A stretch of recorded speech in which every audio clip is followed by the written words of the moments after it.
Today we have Madhusudhan eminent speaker. So what made it? What are the milestones which has changed the liver surgery into the safe surgery? Previously, it was thought it is a very lethal and bleed to death.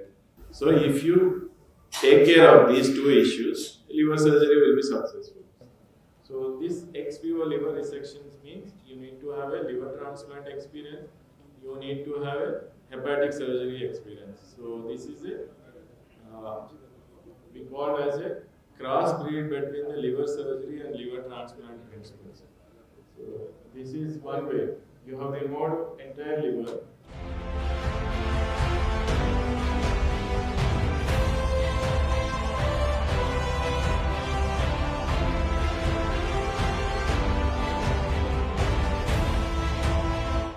One case we have done a 90% last area near the hepatic veins and IVC we had a rent and massive bleeding occurs, so we converted.